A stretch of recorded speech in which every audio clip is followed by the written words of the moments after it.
On fait le sel ici. C'est bon. Maintenant, le stop loss ici, là. Tu veux là, tu veux mettre 10 pips, soit 20. En tout cas, s'il casse ici, là, c'est pas grave. Non. On va prendre le cas 2 ou bien le cas 1. Donc ici, on est sûr que ça allait passer. Là, tu prends un peu. Même si tu prends un lot, tu veux mettre un table de 100, 200, soit 150 dollars. Et c'est parti. Si le marché fait 100 pips avec 1000 dollars, GU peut faire souvent 90, soit 100 pips.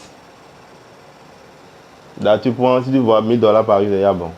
Et surtout, tu peux trouver ça là, chaque semaine. Au moins une opportunité par semaine.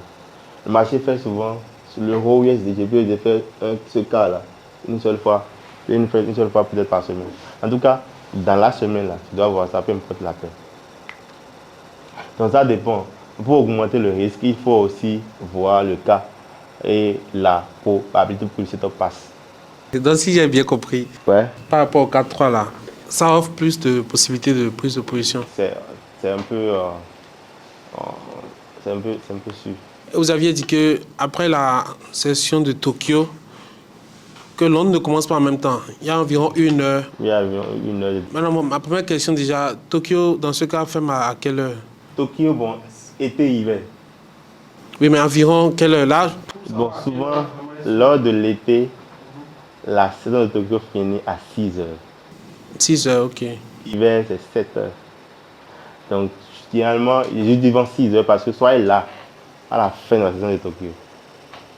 Parce que souvent, il faut être là pour prendre le K3. Bah, tout juste après la session de Tokyo, il peut décoller. Il peut finir ici. Vous devez être là. Il peut finir ici. Souvent, parfois, là, s'il y a souvent taux de chômage, vous verrez que le marché finit ici, à Tokyo, ici. Et ils font des petits mouvements, petits mouvements, petits mouvements. C'est ça les cours, non? Le cours. C'est ça le cours, comme vous avez dit. Maintenant, si vous ne pouvez pas prendre ça là, attendez. New York. Et prenez ça là.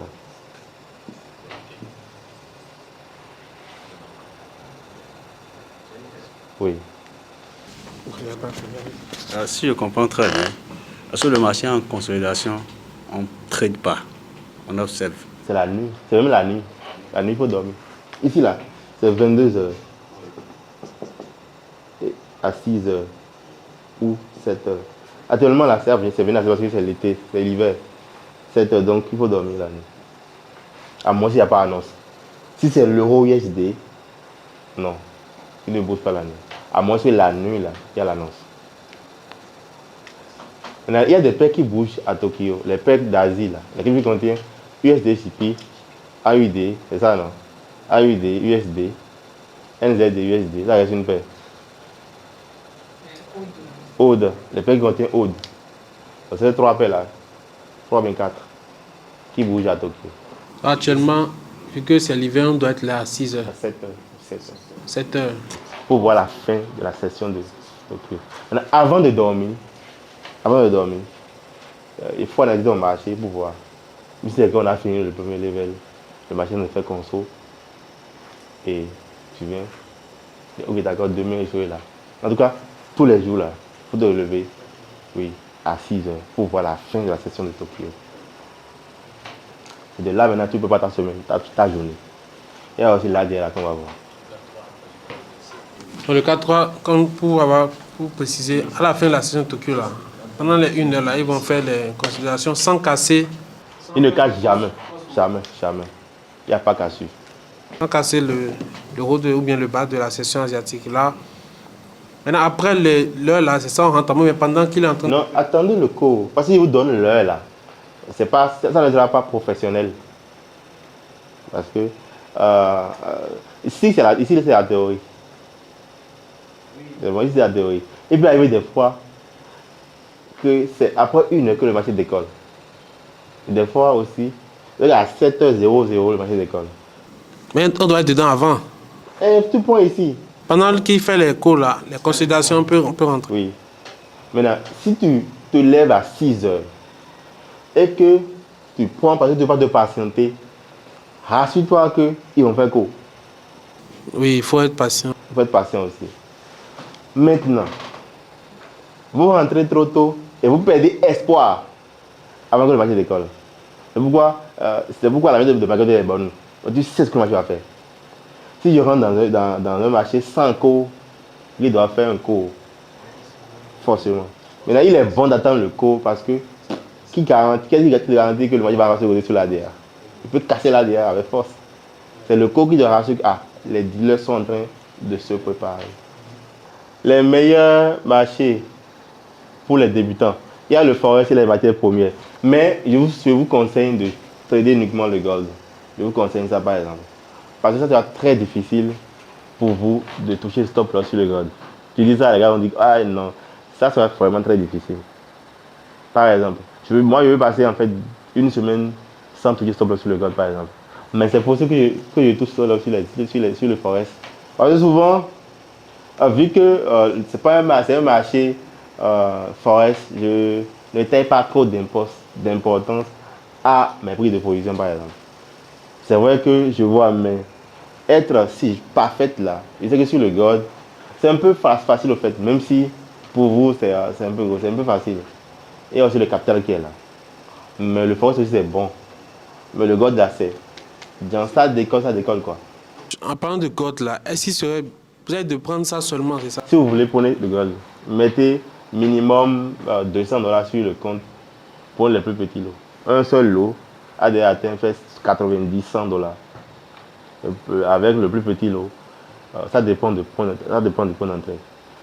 Vous avez remarqué souvent que je prends des positions en M1. En M1 par exemple, si vous mettez 0,1 lot, le son ne dépasse pas $200.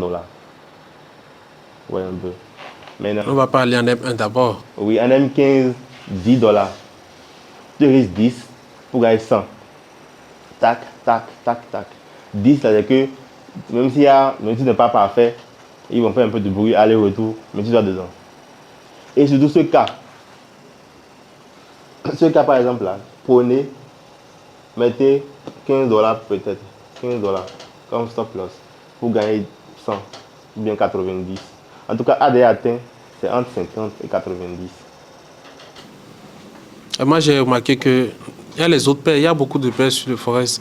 Quand on prend des positions sur les autres paires, c'est pas lourd quoi. Genre, on gagne pas assez. Parce que tu as besoin d'argent. Sinon, tu risques $1 pour gagner $10. C'est beaucoup, non? En réalité, tu gagnes beaucoup d'argent. Parce que toi, tu as besoin de beaucoup d'argent. Alors que tu n'as que $100. Mais avec $100, tu gagnes $10, c'est beaucoup d'argent. Imaginons que tu as 1 million et tu as fait 10%. Et dans ce cas, c'est beaucoup. Non, mais dans ton petit cas aussi, c'est beaucoup. Parce que tu as $100 et que tu as fait $10 la journée. C'est beaucoup d'argent, non? Avec 10% de ton capital.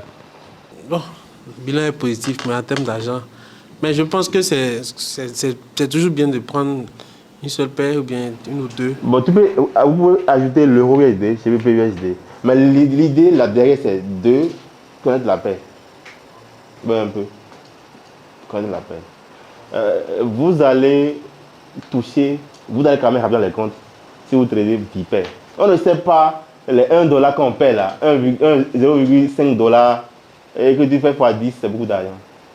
Alors tu peux te retrouver à prendre 10 positions si tu as 10 paires. Parce que je vous connais. Donc, évitez, pour être discipliné là, limitez les paires. 2 paires, merci 3. Mais c'est possible de faire du swing sur les paires. Oh, tu seras en train de faire swing juste à calmer le compte. Tu peux faire aussi swing sur le gold. Tu prends 2 fois, tu coupes une position, après là, derrière atteint, et l'autre là, tu laisses. C'est ce que tu peux faire sur les autres paires là, tu peux faire sur ta paire aussi. En tout cas, prenez l'euro USD, GBP USD et le gold par exemple. Maintenant, le capital aussi, il faut $10, ça veut dire rien sur le gold. Minimum $200. 200, 100. Si ce n'est pas possible, tu prends l'euro USD. Mais pas plus que 3 paires. Sinon, tu vas rapidement calmer le compte. Tu vas vouloir rattraper tes pertes. C'est humain. C'est humain. C'est pour cette raison qu'on dit de limiter les paires. Ok. On y va. C'est bon?